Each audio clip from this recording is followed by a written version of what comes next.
taking my time as the sun it shines on me and everyone that has come to find this world is cruel, but there's nothing new. Living in the moment is the only truth. But let's go slow. Living in the moment is the only truth. But let's go slow. Okay, so I've let chickens out and I checked their inside water. Now I'm going to check their backup water because we have two systems with this chicken coop. We have a smaller inside setup that is a tube that you can drink out the bottom, and then we have some nipples that go to an outside tank which holds, I think, 100 litres or something. 50 litres. It's a lot of water, and that's kind of like our backup. So if we go away for a few days, we know that they've got plenty of water, that sort of thing. I'm just going to top that up as well.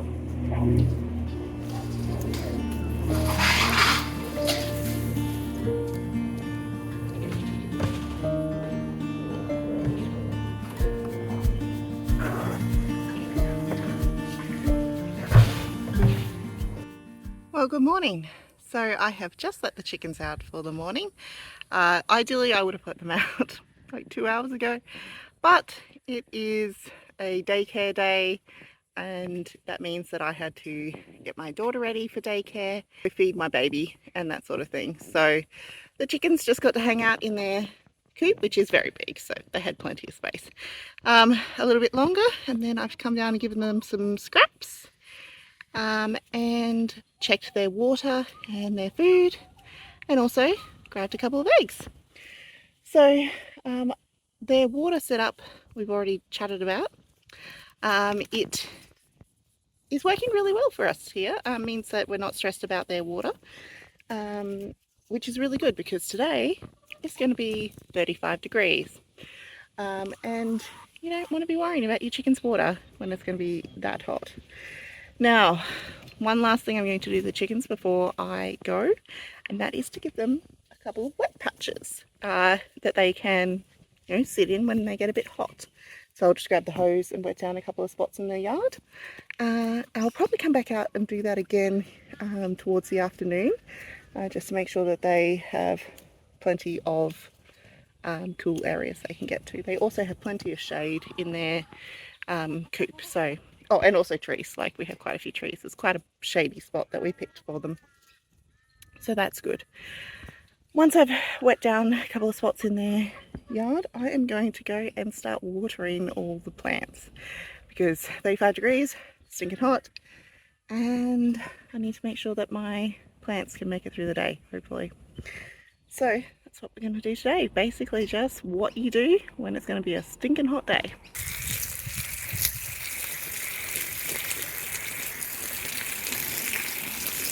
Chickens are watered, so now it is on to watering the yard, and I am going to start by taking this hose that has been down at the chicken yard and taking it out the front, and we're going to water the lavender and that front garden bed.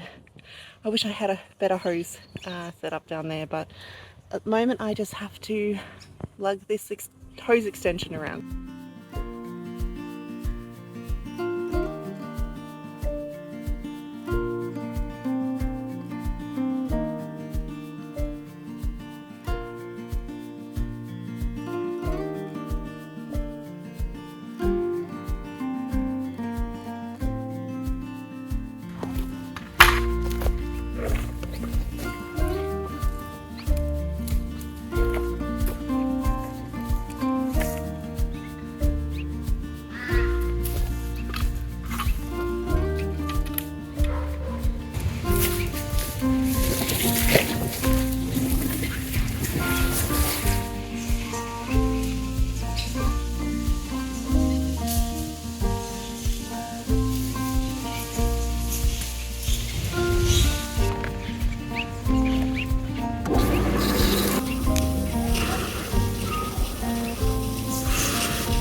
You just saw me turn the pump on for the tank water. So we have one tank, hopefully you can hear me over the pump noise. We have one tank on our property and it holds 5,000 litres, I think, and is fed off our roof. And we can use that for this one spot with the pump that I used before. So we can only get like the front bed and a couple of other beds with it. I haven't tried running the extension hose all the way down to the veggie patch yet, but I want to try and do that because obviously rainwater would be wonderful for the veggie patch. And also, you know, if we ever go into water restrictions, if we get this drought that everyone's talking about, then obviously we can only use tank water. We can't use the mains water for irrigation then. So I'm trying to figure out how best to utilize this tank that we've got. This is not the most efficient way to water. Ideally, I should have been out here at like 6 o'clock this morning. Not even though it's still early, it's only about 8:30. I still should have been out here earlier. I couldn't do it though because of kids, but so I'm doing the best I can. But ideally, earlier. And ideally, it wouldn't be a big sprinkler like this. Ideally, we would have it all on drip irrigation, and that way you wouldn't have the evaporation that you do if you've got a sprinkler like that go. It's the best we can do at the moment, so that's what we're going to do. I actually need to just move it slightly because I've just noticed it's not getting the end lavender, so let's see if we can do that without getting soaked. Okay, that's better. I don't know if you can see it on this video, but it's now getting the lavender that's all the way down there. So I'm going to set a timer and head down to the veggie patch and water that while this is going, and then I'll run back up here and move it to the next location. And basically we're just going to see how much of this yard we can get watered before my son wakes up from his nap. I'm just making sure that the water is not too hot before I put it onto the plants, because if we've got a hose sitting out here, even though it's still only like about 25 degrees so far this morning, the sun just basically makes the water really, really hot, and it will kill your plants. So I always just make sure that the water's not too hot before I put it on them.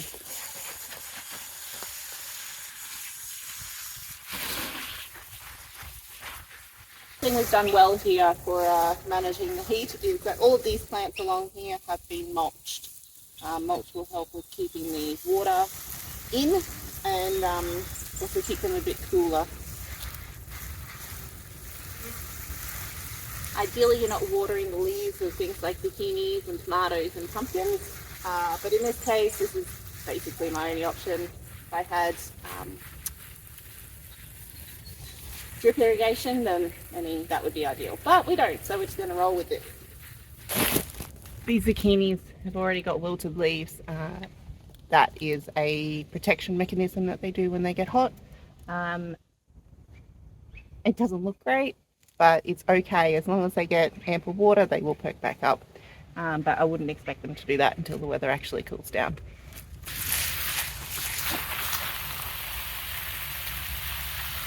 So my beehive is right here, and I'm just going to fill this little container up with some water for the bees. It has some rocks in it so that they don't drown. I really need to get a better water situation for them, but this will do for today. A sun-ripened strawberry. That's my little treat. It's my little treat for getting out here and watering the garden.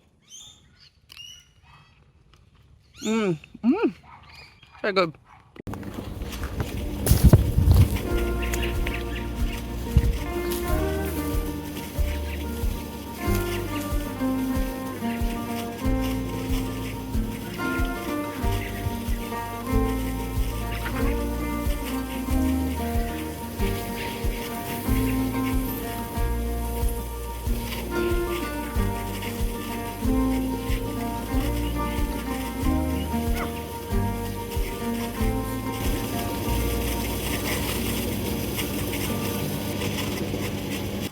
Perfect, so the sprinkler's been moved again, and now I'm going to water all my pots, I think.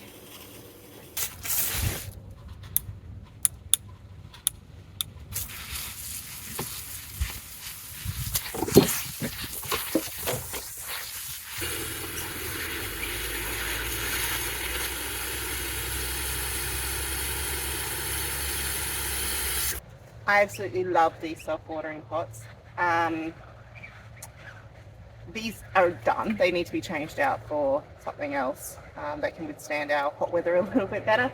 But they just have made it so much easier to keep on top of my pots because the other ones that I've got around here, I mean, they look really, really rough. These ones look rough because the plants need to be swapped out, but the other ones look dreadful because I just don't remember to water them. So I'm going to slowly move over to hanging pots, I think. Not hanging pots, self-watering pots. Yeah.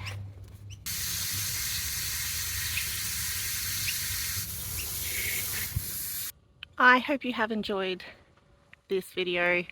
I mean, all we've done is run around with the hose and water things, and I guess you got to see the chickens. That's cool.